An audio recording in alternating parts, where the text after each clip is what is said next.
Shit. We're back. Hey y'all. I'm so excited to talk about today's topic because I feel like I've been wanting to talk about it for like a month now. Like I was talking to Ryan and I was like, what do you think about me doing the consumerism is killing your bank account video? And he was like, I think this is like the 15th time you brought this up to me. So yeah, now's probably a good time to do it. The reason I want to talk about this is because I just want to talk about stuff that I've been thinking about a lot recently and things that like make me question if I'm a hater or if I'm actually just going through a change in my life. But I personally think, especially as somebody who has been through it, I think that consumerism is killing our bank accounts. And it's the reason why people are just broke cyclically. Is that a word?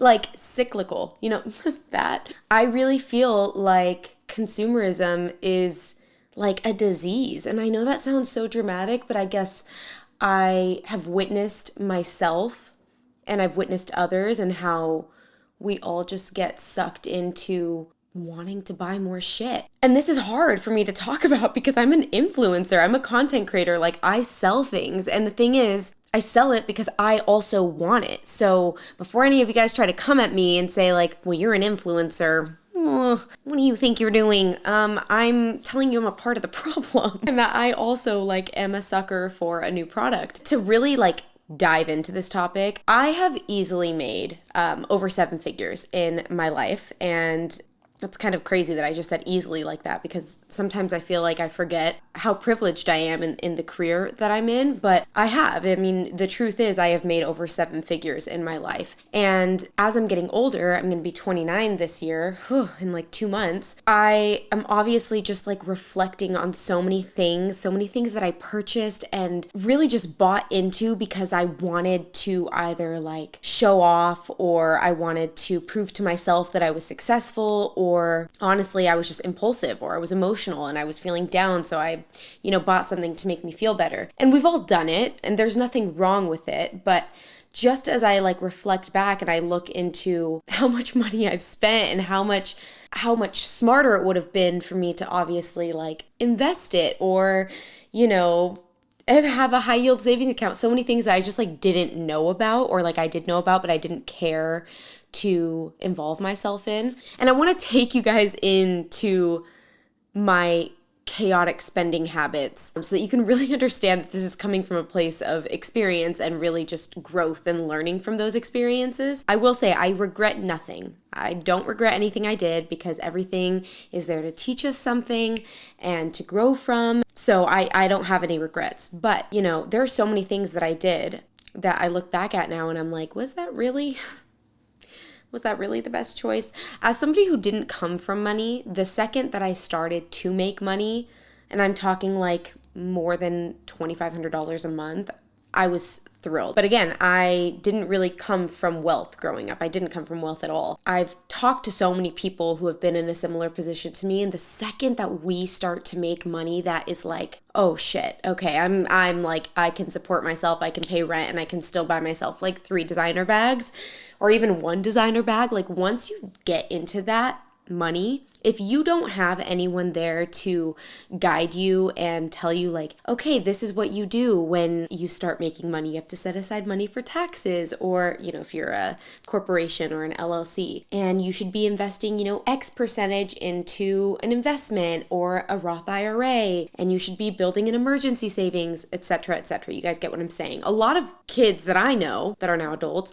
did grow up with that. They had their parents that were like, this is what you do when you make money. But if you're someone like me, I did have someone in my life who definitely taught me about tax savings. If it weren't for him, I would have I don't know what would have happened. It wouldn't have been good. And he definitely tried to teach me about investing. I had people like that in my life, but I just feel like I just didn't listen because I was just starting to make money for the first time. It just didn't matter to me. I was like, yeah, I've got time. Like I'm gonna buy all the things that I've been wanting to buy. I'm gonna get a new laptop. I'm gonna buy like 3 different cameras. I'm gonna buy different lenses for all of them, which are business expenses, granted. But then it was also like, I'm also gonna lease a 2018 Porsche Cayenne without even test driving it. That is by far, I still talk about this to this day because I'm like, what? Who does that? Who goes to a car dealership, hasn't even driven the car, and is like, this is the car I want, and I'm leasing it today. I don't even want to test drive it. Ugh, such a crazy thing to do. And the whole reason I even got that Porsche was because I was driving a Mercedes C-Class at the time. I was leasing it. It was like $370 a month, which is like unheard of nowadays. You would never be able to lease a car for that cheap. Or a Mercedes. And so I'm like whipping around my little Mercedes. Something happens. My car's in the dealership. Mercedes is like, here's a courtesy vehicle. And typically they'll put you in the same car that you drive. And it'll say like Mercedes-Benz courtesy vehicle. But they were like, hey, you know, we're actually all out of C-Class sedans. So are you okay with being like in a mid-size SUV or like a mini compact SUV? I was like, oh my gosh, fun. Yeah, let's do it. So I was like, okay, well, I want to get a mid-size SUV now. Even though I was a year and a half into my lease, I was like, yep, that's it. I decided I want to have a mid-size or compact SUV. So instead of, you know, doing what any other person would do and finishing out their car lease, or maybe seeing if somebody could take over their lease or whatever, I just was driving in my car after I got it back, and I saw a Porsche Cayenne, and I was like, yeah, I like that one. That's the one I want to drive. That was it. That was all it took. I literally drove to Porsche. Granted, it was December, and I'm pretty sure I got this car like right around the anniversary of my mom passing. So I would buy things to make me feel better when I was feeling down. This might have been on the day of her anniversary. I was definitely like mentally unwell, straight up. It's already a hard time of year for me. Don't give me a credit card. Don't give me my money. That's a bad idea in December. It's a lot different now, but this is years ago at this point. So what do? I get the car. I just go there. I'm like, yep, here, take the Mercedes. How much? $7,000 on top of the car? Okay, great. Let's do it. How much is my car payment? $1,170 a month. Great. Yeah, let's do it. And next thing you know, I signed a 3-year lease for $1,200 a month. It was more expensive than it needed to be because I tacked on my Mercedes onto the car payments, and I did like thousands of dollars down on a down payment. And there you go. Now I have a Porsche that I'm stuck in for 3 years. Obviously, like within a month, I was like, what the fuck did I just do? But what can you do? You're stuck in the lease. I tried to get it leased out. It was not going to happen. Nobody was going to take that car with those payments. But I remember my lease finishing after 3 years and just being like, wow, I just gave $46,000 away that I will never see again. And I'm just dropping off the car and saying, thanks for the good times. I had a blast. And thanks for robbing my bank account. But I let you rob me, so it's all good. That was a purchase that I had to sit with and learn from for 3 years. And this is why I say, like, I know it's insane. I know, okay? But to me, it felt justifiable. It was like, you know, I have to go to these events and I want people to see that I'm in a nice car. It was just a very strange mindset. And you'll find, though, that a lot of people in LA struggle with this. LA gives people this weird sense of needing to prove yourself to fucking strangers, like to nobody. I've talked to so many people about this since, about my learning lesson from the Porsche, and people are like, oh yeah, I mean, I wouldn't be driving my Range Rover or my Tesla or whatever if I lived anywhere else, but there's something about LA that makes you feel like you need to prove yourself, when it's like, who cares? Who literally cares? That already gives you an idea to how reckless I was with my spending, but I don't regret. No, I do kind of regret it. I'm like, I mean, I do regret it because I'm like, I know so much now, but I also don't regret it because I learned so much from those mistakes. And I'm able to talk about things from experience. And I know people are always like, I want to give you this advice so that you don't have to do what I did. But sometimes we need to do what they did to really feel it, you know, because then you're going to be like, well, what if? That brings me to now. Over the last couple of years, I have really wanted to be more of a minimalist. And I do think part of this happened when I went to Hawaii, because I just saw such a completely different way of life, you know, staying at the homestead where I'd gone with Diamond, and then I went back and they've become like family in Hawaii to me now. It was such a different way of life. You know, they literally are homesteading. They live off of their land. They don't really buy themselves new clothes because you're not really wearing much when you're in Hawaii. You're just living off of your bikini and a t-shirt and some sandals. You know, everything they used was like clean and organic because they care about their island and the water and just preserving the island as best as possible. And then while I was out there, I was driving their like 2002 Mazda, and I was like, when I move back to LA, I'm getting rid of everything and I'm just gonna live in a little studio and, you know, drive a 1997 Toyota Camry. What am I so consumed with in LA? I remember dreading coming back to LA. And a lot of that has stuck with me even till now, where I do love LA now. I have a love-hate relationship with this city, but I love living here. But I do still feel like I look at people differently in terms of how flashy people want to present themselves, or just how they carry themselves. Like, oh, you guys have no idea. LA is just a different thing. It's just a different world out here. You go anywhere else, you go up to the Bay, it's not like that. But something about Los Angeles, everyone is fighting to prove themselves and fighting to show I'm successful and I'm wealthy and look how hard I work to get here, or look how Nepo baby I am. I don't know. It's different. And I feel like you could come from a completely different state and come to LA and still get trapped in that cycle, even though you're not from. Actually, it's weird because Ryan is from LA, my boyfriend, born and raised in Los Angeles. And he's like, that's not what LA is. However, as somebody who has grown up here, I've seen how the dynamic and mindset has shifted and become something completely different. I just feel like it's cities like this that are keeping people broke, because also like all of the favorite influencers that you follow and celebrities that you follow that make you want the nicest makeup and the nicest clothing and the nicest hair products and whatever, these luxuries of life, probably live in Los Angeles. Like, let's just be real. Or they live in New York. Come on. LA is the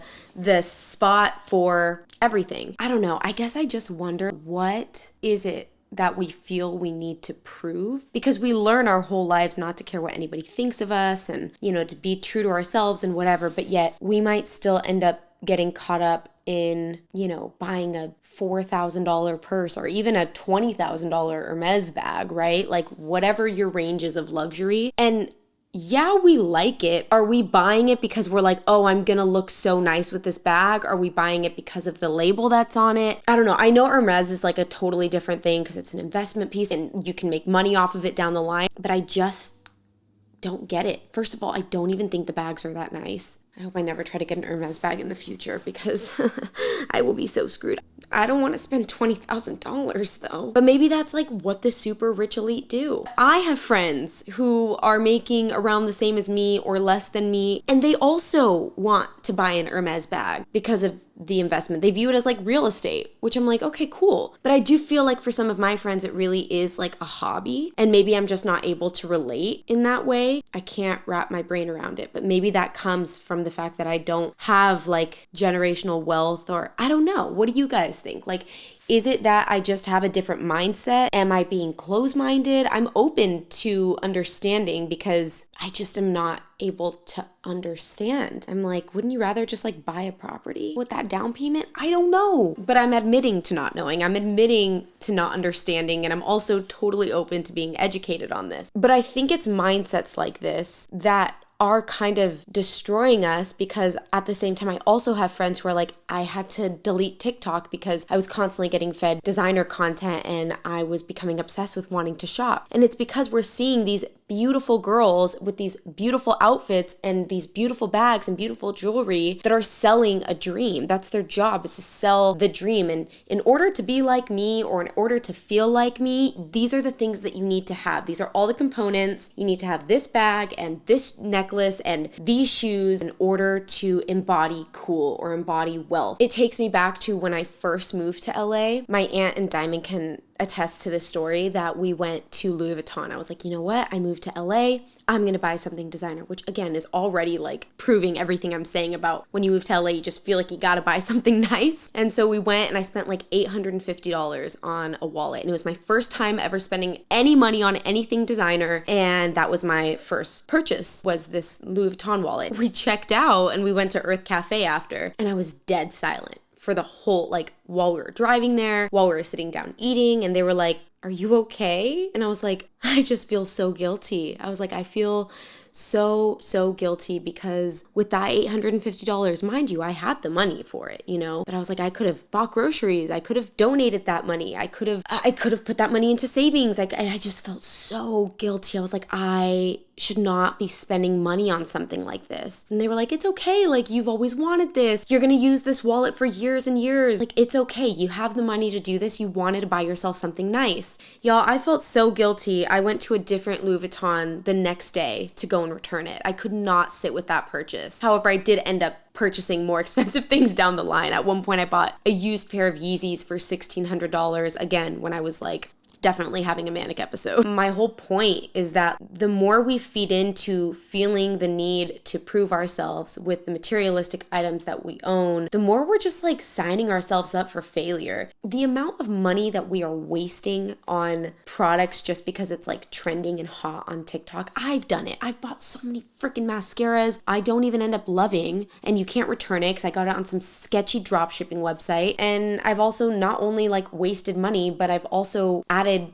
to waste in the environment by making myself now own extra plastic and packaging and just overconsumption for something that was just a brief moment of excitement. Spend whatever you want. I'm not here to tell you to stop buying designer bags and to stop buying beauty products or whatever. It's your money. I don't care what you do with it. But what I do care about is my purpose when it comes to spending money. And instead of saying what I want you to think about, I'll tell you what I think about now when I'm purchasing things. I think about things like, am I actually going to use this? Like, really? Okay, not just for like a week. Like, am I really going to use this until it's empty? If it's a no, it's not coming home with me. I also don't really buy fast fashion anymore. I was definitely somebody that was like all about every fast fashion store you could think of. But now I'm more inclined to do investments in more expensive pieces that I know are going to last me a long time. A shirt might cost me $200, but guess what? I was going to buy like 8 shirts that would have been torn to shreds after 6 months from washing them for $20 each. You know what I'm saying? I do value more expensive things now if I know it's great quality. I do also care about like ethical and sustainable products. I'm not saying like this is everything I think about, but I try to just be more mindful of when I am buying something, just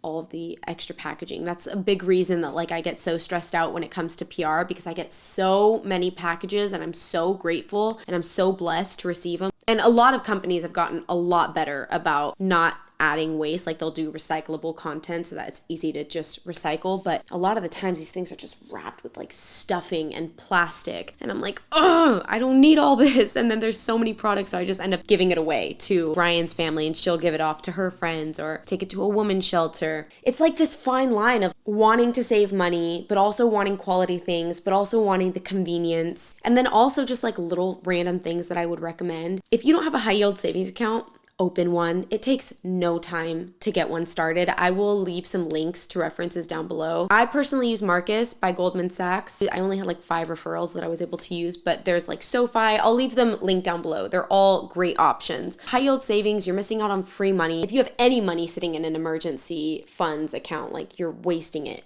by not putting it in a high yield savings account. If you can, start investing into your retirement. $100 a month even makes a substantial difference. Compound interest is so freaking real, and it's never too late to start, but the earlier you start, the better. So high yield savings account, making investments towards your retirement, and just like playing around with investments in general, and also just having like a sinking fund. If you know that you want to go on vacation in 6 months, take $20 a week and put that into a sinking fund. Or if you have more money, $100 a week and put that into a sinking fund. You decide the amount. It could be $5, something that's substantial enough where like in 6 months you're gonna be like, oh my gosh, sick. I was able to save up an additional $300 or an additional $1,500 because I just decided to put money into the sinking fund, and I know that it's specifically for this vacation. Or if you don't end up going on vacation, now you've just saved money and you can decide if you want to buy something else with it. Just be more intentional with your savings and be more intentional with your spending. Just really consider when you buy things. I'm still constantly trying to like shrink down what I own, unless it's plants. I'll keep owning plants, but pens, I get rid of excess pens, get rid of excess paper, recycle them, donate them. There's so many things that you can do that are going to help others while helping you live a less wasteful life. Live a less wasteful life. I hope this opened up a new part of your brain and got you thinking a little bit about your own spending habits and where you could be at financially if you didn't feel a societal pressure or even like an internal pressure that you've placed on yourself to prove your wealth and to prove your success. Because, you know, I always think about how they say Bill Gates drives a Honda Civic. Is that what they say? Hold on, now I want to Google that. Okay, it's definitely not Bill Gates. Bill Gates just loves Porsche sports cars. Okay, that was not a good example. Oh, okay, that's what it is. The Facebook founder, Mark Zuckerberg, finds his daily comfort inside a Honda Fit or an Acura TSX. And I'm sure that these people own multiple cars, but what I'm saying is like, you know, they've got millions and millions and millions of dollars, but they're still like seeing the value in a Honda Civic because they're like, I'm not gonna drive my flashy car every single day. Like, this is the car that gets me from point A to point B, and it's great on gas, and it's a reliable vehicle, so I'm gonna stick with that. Take some time to really understand why you feel the need to prove something to yourself and others, and figure out other ways that you can prove that to yourself and others, whether it's, I don't know. Like for me, instead of being fixated on proving how successful I am by the car that I drive or the bag that I walk around with, I'm more concerned with what impact am I making on people when I meet them? Was I super kind and polite? Did they even bother to care about my income? Or were they just focused on like the conversation they were having? I don't know. That's the way that I try to think, is what impact am I making on people's lives, not what impact is my perceived wealth making on people's lives. Thanks so much for hanging out with me, you guys. I would love to hear your take on this. Feel free to comment down below. And as always, if you guys have anything you would like to hear me talk about, I am loving filming these videos. Just feel free to comment that down below as well. And I'm curating a nice little packed up list so that we can just keep having these fun conversations together. Thanks for hanging out. I'll see you guys next time. Bye.